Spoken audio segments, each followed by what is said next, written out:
Muy buenas tardes. El Colegio de Ingenieros Civiles y la Comisión de Sostenibilidad les da la bienvenida a la charla de esta tarde, Diseño de una herramienta de evaluación y selección preliminar de materiales constructivos con un enfoque sostenible para su uso en Costa Rica, a cargo del panelista, el ingeniero Sebastián Sáenz García. Antes de presentar a nuestro panelista, recordarles que pueden colocar sus consultas en la pestaña de preguntas y respuestas que se encuentra en la parte inferior de esta aplicación. Estas serán evacuadas al finalizar la conferencia. Por otra parte, la charla está siendo grabada y se colocará en el canal de YouTube del Colegio de Ingenieros Civiles, el cual los invito a suscribirse. Ahora bien, presento a nuestro panelista de esta tarde, el ingeniero Sebastián Sáenz García. Es graduado de licenciatura en Ingeniería Civil de la Universidad de Costa Rica en el año 2022. Tiene una participación en el Simposio Sostenibilidad y los retos para la ingeniería en diciembre de ese mismo año y actualmente trabaja como ingeniero de preconstrucción y presupuestos en la constructora Prodeico.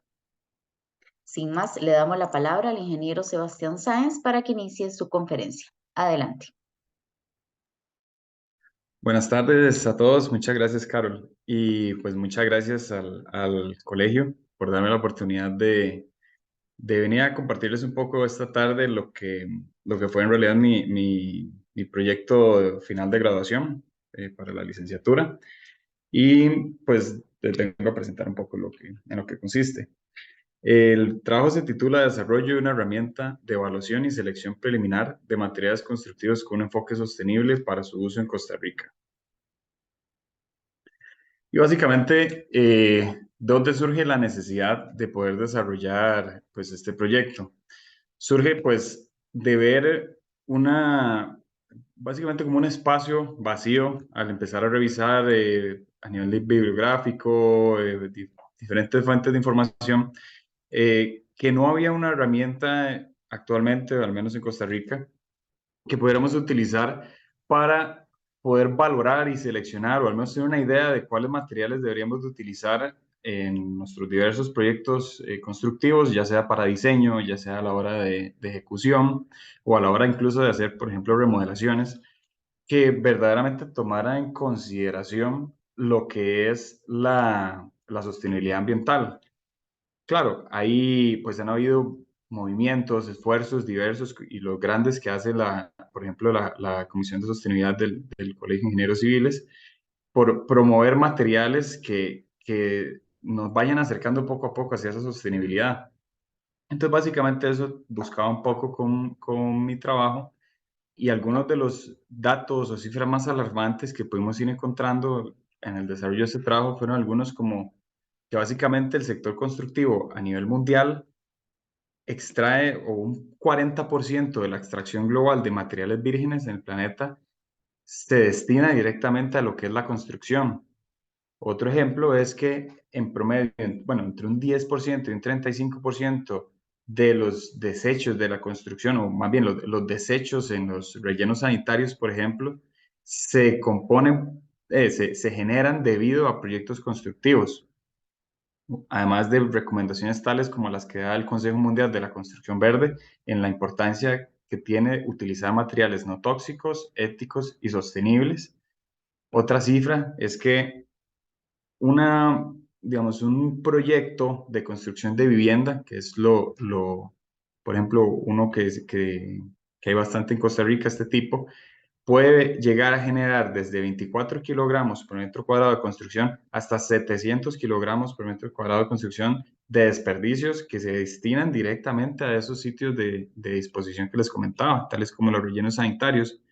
Y una cifra que era pues bastante alarmante es de un estudio o una encuesta que se había hecho previamente hace ya algunos años. Espero que la situación haya cambiado, ese es el ideal, pero donde se reflejaba que un 17%, o más bien, una buena parte de los encuestados, que eran personas asociadas con el sector constructivo, ingenieros civiles, arquitectos, contratistas, proveedores, etcétera, consideraba que orientar proyectos constructivos hacia la sostenibilidad o invertir en diseños verdes, por decir, terminaba aumentando hasta un 17% el costo de un proyecto, cosa que pues gracias a la información que ahora tenemos acceso y todo, y los distintos estudios que se han hecho, uno puede ir viendo claramente que la cosa no es así, que es bastante diferente y que más bien es a donde deberíamos ir apuntando. Entonces, de ahí surge la importancia que tiene esta herramienta que diseñamos, que básicamente busca poder brindar a los profesionales una herramienta que les permita seleccionar materiales constructivos con un fundamento integral orientado a la sostenibilidad. ¿Esto a qué se refiere? Que, pues, bien, o sea, es de beneficio poder utilizar una herramienta que te diga cuál material es más sostenible que otro, pero bien sabemos que no necesariamente todo se orienta, toda la importancia en la selección de un material radica en la sostenibilidad. De hecho, francamente, en muchos casos, diría que en lo general, no va por ahí la cosa. Muchas veces, por ejemplo, el precio o el tiempo de entrega que puede tener, que son aspectos que vamos a ver posteriormente en esta presentación. Entonces se busca pues abarcar integralmente esa selección preliminar de materiales. Además de identificar fortalezas y debilidades de los materiales constructivos, los cuales te permitan evaluar qué tan bueno es para un propósito que desees, y también que sirva como una base para futuras investigaciones y desarrollo de materiales constructivos sostenibles a futuro. ¿En qué consistirá el alcance de este proyecto? Pues en utilizar materiales que estén en Costa Rica. Bien saben que estar utilizando, no sé, un material sostenible que exista en otros países, que se produzca en otros países, no es tan viable, pues por la huella de carbono que esto puede generar debido al traslado, del transporte. Además de que muchos otros aspectos se puede complicar, como por ejemplo si no tienen proveedores locales que estén directamente relacionados con las marcas, eso también complica un poco el asunto. Se concentró básicamente en proyectos de tipo comercial, industrial y habitacional. Además, no se contemplan cualidades estructurales de los materiales. ¿Por qué no se contemplan cualidades estructurales? Porque, como bien saben, la parte estructural, pues sí requiere todo su análisis individual que cumpla los requisitos que amerita, digamos, a nivel de diseño, cada material.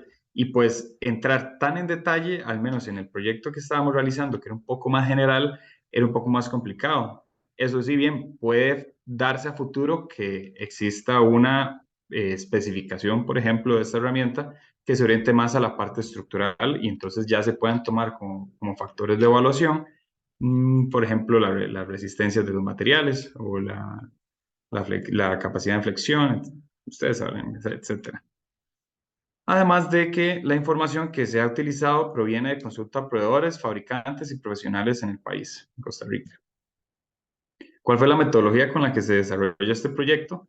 Primero desarrollando lo que fue un marco teórico, revisando bien toda la información disponible que teníamos, tanto a nivel nacional como internacional, casos similares en que se haya intentado realizar herramientas que cumplan un propósito igual o similar. Luego se pasa a una etapa, un segundo paso, que fue el diseño de la herramienta comparativa. Esta parte ya toma en consideración con la información recopilada previamente cuáles alternativas se tiene o cuáles metodologías se pueden utilizar para desarrollar la herramienta que busque cumplir de mejor manera el propósito. De ahí se escogen algunos materiales constructivos que se puedan valorar o evaluar con la herramienta, que sean buenos ejemplos de aplicación de la misma. Luego se toma una cuarta etapa, que es lo que es la aplicación de la herramienta comparativa. En esta etapa se busca una serie de profesionales o personas asociadas con el sector que utilicen la herramienta para sus diversos propósitos, o sea, para evaluar materiales que en su ámbito sean pues, de uso común, alternativas que les hayan presentado y que puedan utilizar la herramienta para escoger un material, y con base en esta aplicación se analizan los resultados que se obtuvieron finalmente. Ahora bien, la construcción sostenible, ¿cómo se define? Básicamente, y una definición que me gustó mucho, es la indicada por Kybert en 2007, que fue en el cómo la industria de la construcción, incluyendo su principal producto, que es el ambiente construido, sumado a muchos otros sectores de la economía y demás actividades humanas, pueden contribuir a la sostenibilidad del planeta Tierra y de todos sus habitantes. Me parece muy buena esta definición porque si bien nosotros nos enfocamos mucho en el ambiente construido, que es a lo que estamos muy relacionados, no es un hecho aislado de todo lo que es la economía y dependemos mucho de ella, dependemos mucho de la logística, de las posibilidades financieras, por ejemplo, en el país. Y hay muchos factores que integralmente pueden brindar ese paso hacia la sostenibilidad. Además, hay algunos aspectos bastante relevantes que destaca la revista Construir en su edición del 2017, donde en promedio un proyecto constructivo que se diseñe y desarrolle de manera sostenible puede representar en promedio una disminución del 26% en el consumo de energía por parte del edificio, una disminución del 13% en costos de mantenimiento, una disminución del 33% en emisión de gases de efecto invernadero, así como una disminución del 9% en costos operativos. Y bien, ¿qué le puede también aportar a nivel de aumento? Pues un 7.5% en el valor del edificio como tal, un 6.6% en promedio en el retorno de la inversión, y que una inversión a la hora del diseño y construcción del 2% del monto total del proyecto originalmente, si ese 2% se destina a modificar o diseñar el proyecto de manera sostenible, a la larga puede terminar traduciéndose hasta un ahorro del 20% del costo total del proyecto. Ahora bien, ¿cuáles parámetros se consideraron para lo que es la sostenibilidad en este proyecto? ¿Cómo se evalúa si algo es sostenible o no? De ahí fue donde tomamos como referencia varios de los entes internacionales que buscan la sostenibilidad, que buscan acreditar, certificar proyectos, instituciones, y varios de estos se los menciono a continuación. De estos se utilizaron lo que fue el Lean Building Challenge, lo cual es una iniciativa pues, muy interesante, principalmente europea, que ellos tienen, como decir, una forma de trabajo muy particular. Ellos ya no creen en la construcción sostenible, sino que más bien ellos ya creen que nosotros deberíamos a nivel planeta de orientarnos hacia la construcción regenerativa. Ya ellos creen que más bien el lugar donde un edificio se construya debe mejorar las condiciones iniciales en las que el sitio se encontraba a nivel ambiental. Entonces es muy particular, son bastante estrictos, pero, pero bastante interesante esa forma de ver las cosas. Luego tenemos RESET, que es una norma 100% costarricense, que es la que establece los requisitos para edificios sostenibles en el trópico.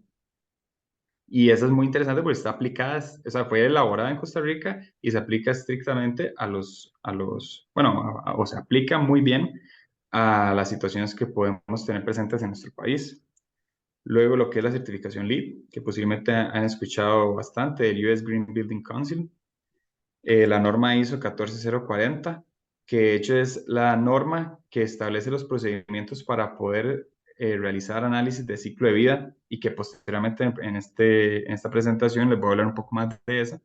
Y a nivel local lo que tenemos también es el programa Bandera Azul Ecológica, que es muy probable que ya hayan escuchado bastante, que permite certificar instituciones, proyectos, organizaciones con esta distinción o más bien de su compromiso con el medio ambiente.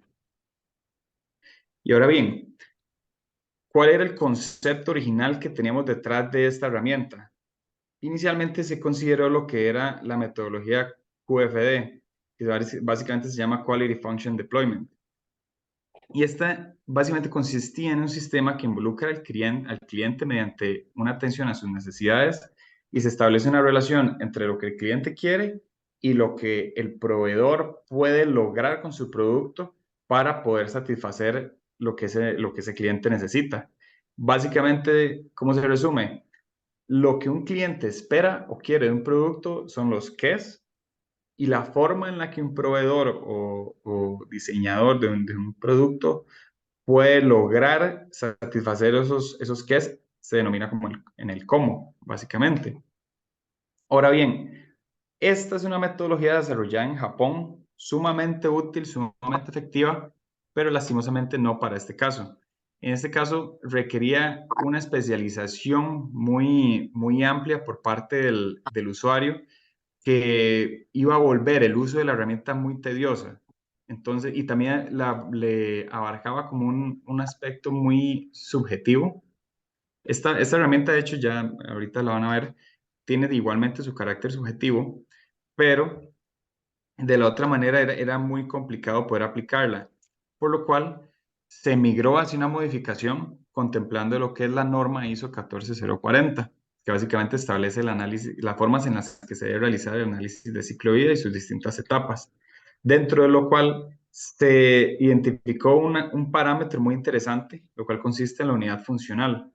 Y una unidad funcional, básicamente un análisis de ciclo de vida, permite cuantificar las características de desempeño, en este caso de un material, y proporcionar una referencia a la cual se relacionan las entradas a un sistema y las salidas. Entonces, ¿esto de qué forma nos será útil? Pues permite, bajo un mismo criterio de desempeño, definir la puntuación que un material puede tener y otros materiales poder, con respecto a esa característica en específico, compararlas. Y esa unidad funcional básicamente termina siendo, en el caso de esta herramienta, el mejor desempeño posible que un material puede tener en esa característica específica. Entonces, básicamente, si es muy bueno, básicamente, digamos, perfecto, va a tener la misma puntuación que la unidad funcional de esa característica. Si no, entonces va a tener una puntuación un poco más baja y en relación a ese valor ideal de desempeño. Entonces, por lo mismo, se pasó directamente y se concentró en los QES. Aquí pueden ver un pequeño esquema de cómo funcionaba, básicamente. Se tiene un material 1 y un material 2, porque la herramienta te permite nada más comparar dos materiales al mismo tiempo, los cuales para un mismo propósito constructivo se evalúan según los mismos parámetros, los cuales tienen la unidad funcional de mayor desempeño como puntuación ideal, digamos. Entonces, con respecto a esta unidad funcional, se establece una calificación por parámetro para cada material, lo cual termina determinando la calificación de cada material por separado. Ahorita es un poco más como conceptual, ya ahorita van a ver la herramienta en uso, digamos. Para los propósitos constructivos que se evaluó que se utilizó, se diseñó la herramienta en este caso, fueron conducción eléctrica y potable, cerramiento liviano, cielo raso, aislamiento térmico y acústico, recubrimiento, pintura principalmente, piso y cubierta de techos. Ahora bien, como les comentaba ahorita, hay parámetros a los cuales se somete cada material que es evaluado. En este caso les voy a presentar algunos de los parámetros que se consideraron para cada uno de los propósitos constructivos, donde, por ejemplo, pueden ver, para casos de conducción de agua potable, se midió la capacidad para resistir rayos ultravioleta, y en este caso la unidad de medición era a criterio del evaluador. Variedad de tamaños que hay disponibles en el mercado, eso es algo muy importante a nivel de diseño, de aplicación en campo. ¿Y cuál es la unidad de medición? Cantidad de tamaños disponibles que existen, bueno, en el mercado costarricense.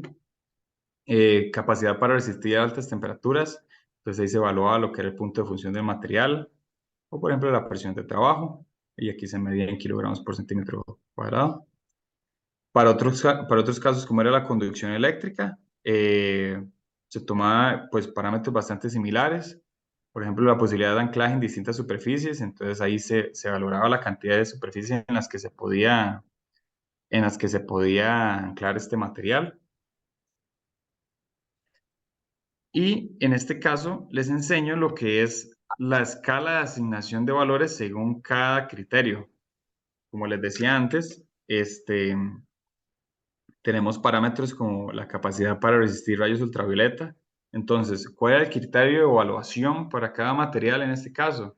Ok, existen cambios físicos como aumento de la fragilidad y decoloración de un material producto de la exposición a rayos ultravioleta.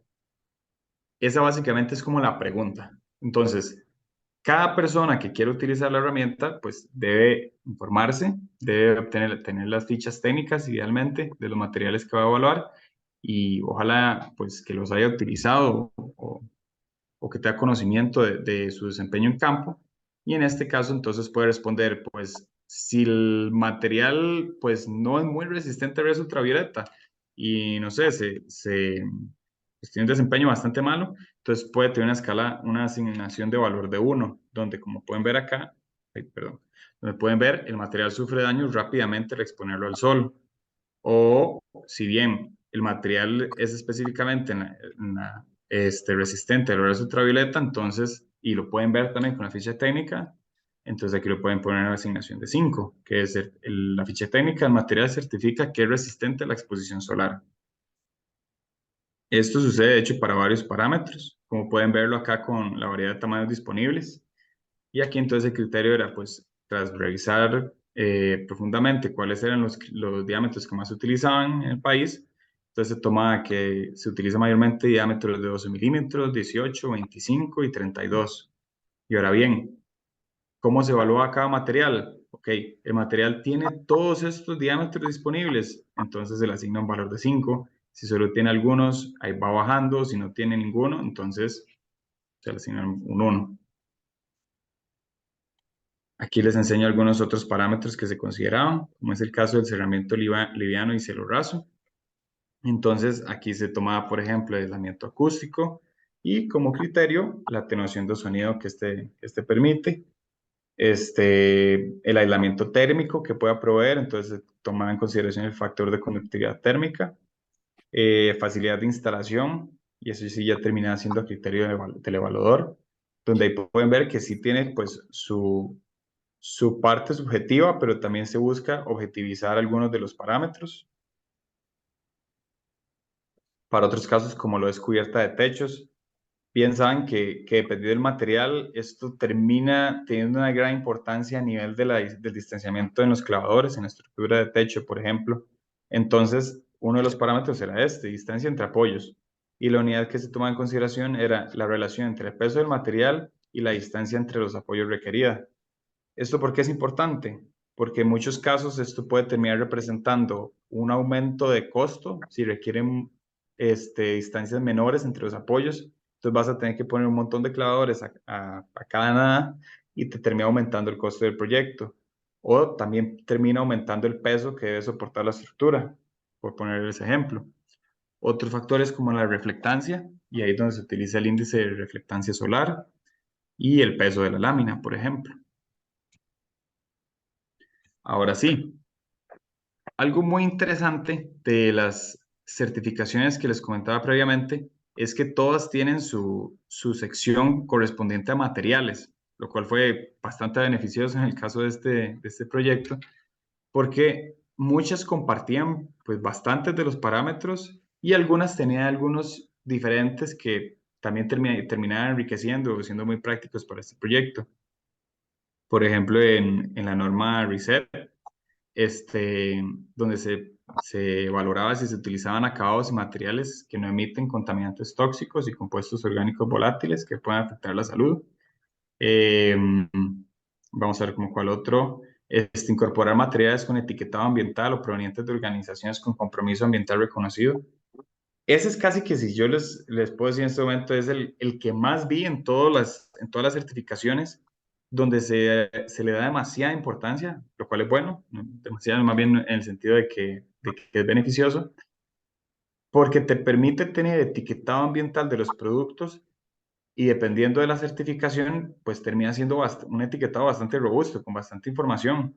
Entonces, les doy el caso de lo que es la norma Lean Building Challenge, que básicamente ellos sí te dicen en el etiquetado ambiental de ellos, por ejemplo, cómo se puede desechar este producto, cuál es la vida útil, cuáles son sus compuestos, o sea, más bien qué lo compone, dónde se produce, para, por ejemplo, contemplarlo a nivel de transporte.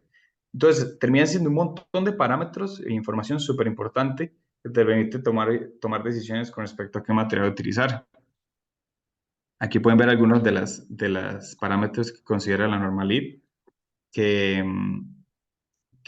bueno, está en inglés, pero básicamente es el sourcing of raw materials, básicamente de dónde se extrae la materia prima para este material, sí, para ese producto. Los compuestos, bueno, lo que compone el producto, también, como decía ahorita, puede tener contenido pues, tóxico para la salud. La forma en la que uno se puede desprender o desechar ese producto, si tiene algún uso posterior a su utilización en un proyecto constructivo. Luego aquí pueden ver algunos de los parámetros del Lean Building Challenge y la bandera y programa Bandera Azul Ecológica. Vamos a ver como cuál, por ejemplo, el 50% de los productos de madera deben tener el sello FSC, ser rescatado o cosechado en sitio del proyecto para el propósito de liberar un área del sitio del proyecto o restaurar la función ecológica del sitio. Básicamente incitando a que se utilicen productos de madera que estaban pues originalmente en el sitio o que tengan ese sello de responsabilidad en la cosecha de este producto, bueno, de esta materia prima más bien. Que un 20% más del presupuesto destinado a materiales de construcción del proyecto deben provenir de un radio máximo de 500 kilómetros del sitio. En el caso de Costa Rica, o sea, yo tomé algunos de esos parámetros para la herramienta, pero como pueden saber, o sea, en Costa Rica el radio de 500 kilómetros no aplica tanto porque casi que cruzas el país. Entonces, sí lo redujimos un poco para que fuera un poco más realista en el caso nuestro. Y en el caso de Bandera Azul, es un poco más ligero, digamos, no es tanto como tan fuerte a nivel de la sección de materiales, pero igual le da sus aspectos valiosos. Perdón, como la incorporación de estrategias para reducir la cantidad de residuos mediante la aplicación de principios de modulación, estandarización y reutilización, entre otros aplicados a los materiales desde su diseño. Ahora bien, algunos de los parámetros que se consideraron de las certificaciones que le mencionaba previamente son estos, como por ejemplo, si el material está libre de químicos tóxicos para la salud humana, entonces se toma como referencia la Red List, que es básicamente una lista de compuestos tóxicos que no deberían de estar en los materiales que utilizamos para construir, bueno, en general, pero para construir, que establece el International Living Future Institute, que es el que está relacionado al Living Building Challenge. Entonces, aquí establecemos la escala de asignación de valores. Ahorita no se me ven los números, pero es igual 1, 2, 3, 4 y 5. Y entonces, teniendo la mejor puntuación cuando el material está libre de cualquier compuesto químico tóxico de la Red List, o una puntuación de 1 si el material está compuesto completamente por materiales indicados en la Red List, que sería el peor de los escenarios. Otro parámetro de importancia, el material posee etiquetado ambiental. Entonces, el criterio es, el material posee etiquetado ambiental que indique información tal como su lugar de producción, vía útil, los parámetros que les dije ahorita. Y entonces, el mejor escenario es cuando sí posee esa información y tiene su respectiva etiqueta, o si tiene información disponible de alguna otra manera, quizás no la etiqueta de declaración ambiental, pero pues no sé, su ficha técnica, información disponible por parte del proveedor en su sitio web, o si ya el material no tiene información del todo, entonces ahí es donde recibe esta puntuación de 1. Vamos a ver. Ok, ahora bien, ¿cómo se establece la puntuación de cada parámetro en la herramienta cuando se evalúan los materiales? Básicamente utilizando esta fórmula. La nota por parámetro es igual al valor asignado entre el valor de la unidad funcional, que es el que pueden ver acá, como la calidad, como el valor de mejor desempeño, por el peso que tiene ese parámetro a nivel global dentro de la evaluación del material. En ese momento se podrán preguntar qué es el peso. Ya se los voy a definir. Bueno, ya casi. Ahora bien, una vez que se asigna la nota de cada uno de cada uno de los parámetros en la herramienta, considerando lo que es la escala de asignación de valores, que esa está ubicada a la derecha de la herramienta en el archivo, una vez que se asigna la nota de todos, todas las notas de estos parámetros se dividen, la suma de todas esas notas se divide entre la sumatoria de los pesos de los parámetros evaluados y eso se multiplica por 100, lo que al final te genera lo que es la calificación de cada material. En este caso, donde se está evaluando, por ejemplo, el PEX y el PVC cédula 40. Ahora bien, el peso, que es lo que les decía ahorita, básicamente viene de una encuesta que se realizó abiertamente a personas relacionadas con el sector constructivo y esta distribución es básicamente en la que consistía la gente que completó la encuesta. Como pueden ver, un 28% de las personas que participaron provenían de empresas constructoras, 26% de diseñadores, 10% de profesores universitarios, 18% de estudiantes y así. De esta encuesta que se realizó, se dividían los parámetros en estas características distintas para poder asignar, para poder clasificarlo, básicamente.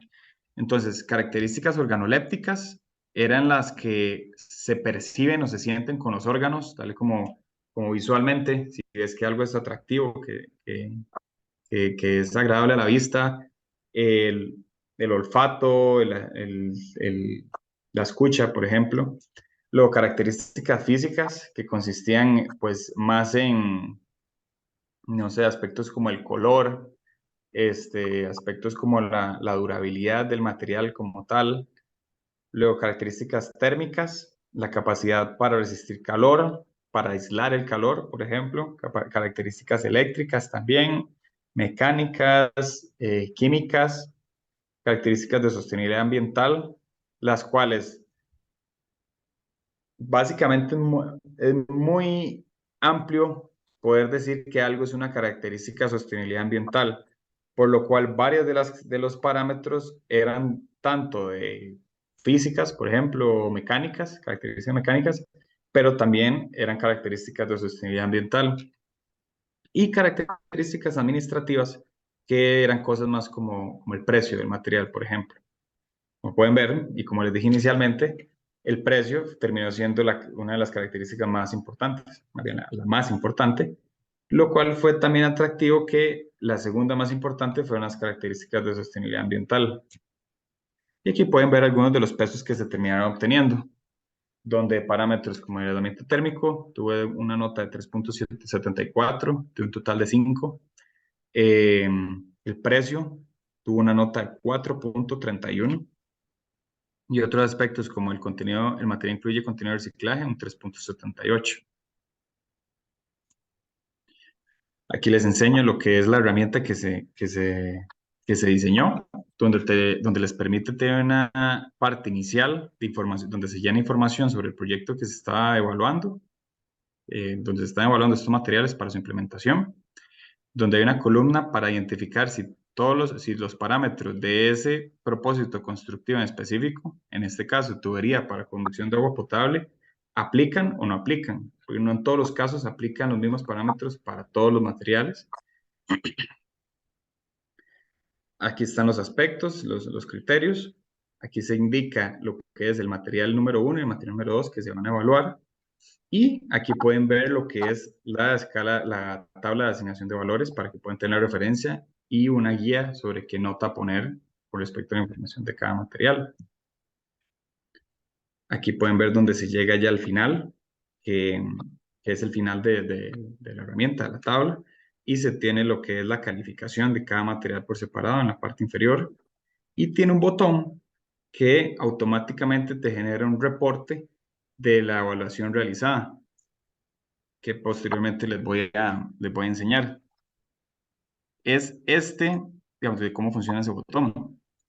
Este es el reporte que genera la herramienta. Según la evaluación que hiciste de cada material, número 1, número 2, por ejemplo, en este caso era de pintura, se están comparando dos tipos de pintura y se establece una escala de asignación, una escala de colores según la nota que se obtiene de cada material. Entonces, si es menor que 60, pues se pone en rojo en la parte aquí inferior, y si es mayor de 80, si es de mayor de 80, se pone en verde, Y también obtienen, no sé si alguna vez jugaron algunos de estos juegos de fútbol de FIFA, por ejemplo, o PES, que a uno le daban pues lo que es como un rombo de fortalezas y debilidades de cada jugador. En este caso hicimos algo similar, pero con las características, con la categorización de características que les dije previamente. Aquí la pueden ver en esta parte, donde se tiene el diagrama para acá, el gráfico más bien, para cada uno de los materiales, donde se indican sus fortalezas y debilidades. Y a continuación les voy a enseñar lo que es la herramienta cuando ya se utiliza.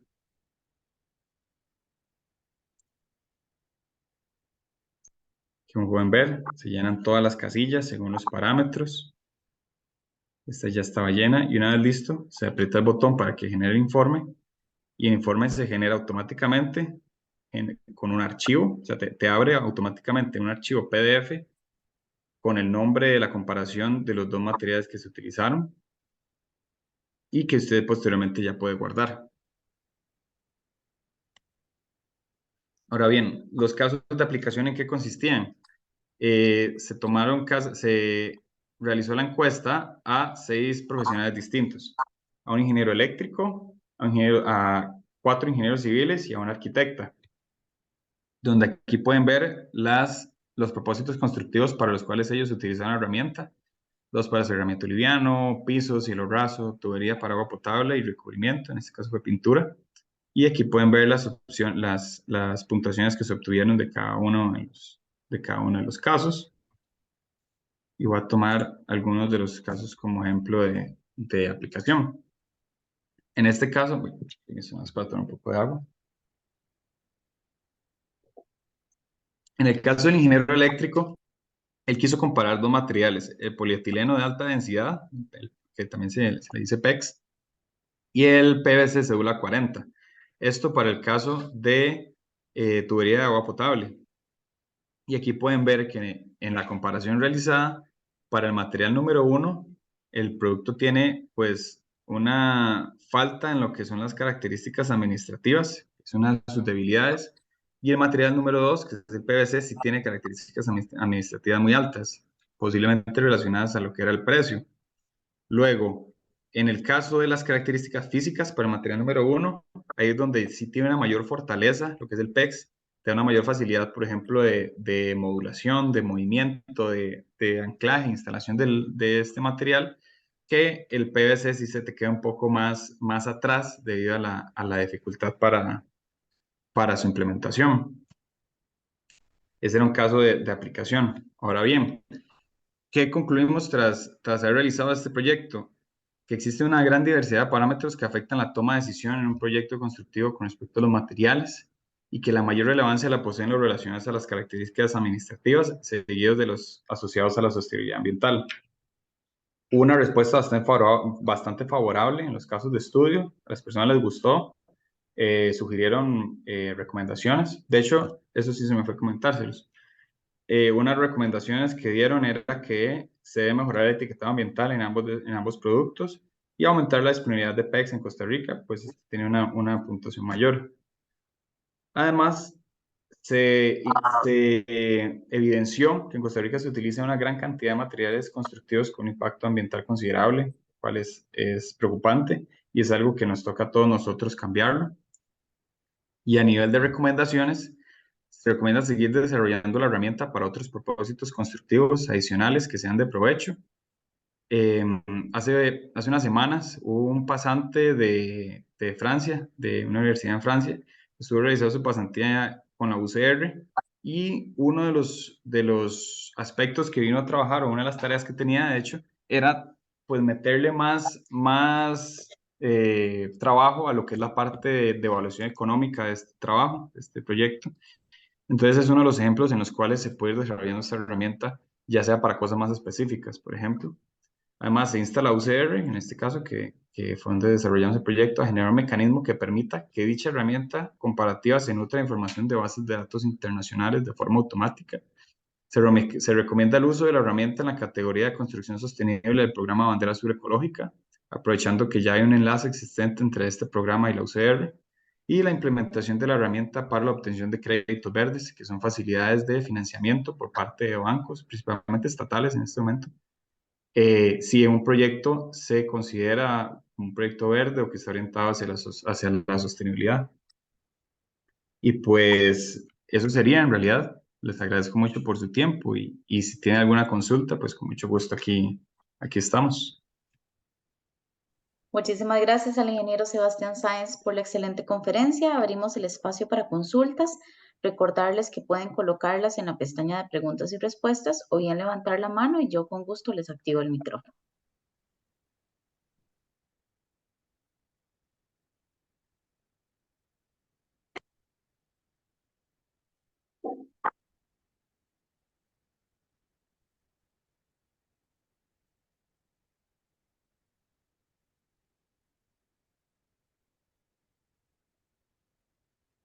Bueno, mientras se animan a colocar consultas, voy a pasarles la encuesta para que por favor la llenen antes de salirse de la aplicación y tal vez, don Sebastián, si nos puede dar unas palabras de cierre para finalizar la conferencia. Pues claro que sí. En realidad, pues agradecerles a todos por el tiempo, por la atención, por la escucha. Eh, Más allá de esta herramienta, de lo que pueda consistir o se puede aprovechar, lo que más me gustaría es como que se identifique la importancia de nuestras acciones en los entornos en los cuales podemos trabajar o estudiar o contribuir y la importancia que tiene pues para buscar mejorar el mundo en el que vivimos. O sea, es decisión nuestra si queremos seguir utilizando materiales que contaminen un montón, que terminen llegando a los rellenos sanitarios, que terminen esparciendo un montón de partículas tóxicas por todo lado, o si más bien queremos dejarle algo mejor al planeta. Y pues a veces uno puede pensar que es algo muy exagerado, pero ya termina en cierto punto recayendo en uno esa importancia, esa responsabilidad de saber tomar esas decisiones en pro del medio ambiente, ya sea a nivel pequeño, como en sus proyectos, por poner un ejemplo, o si alguien termina estando relacionado a toma de decisiones más macro, digamos.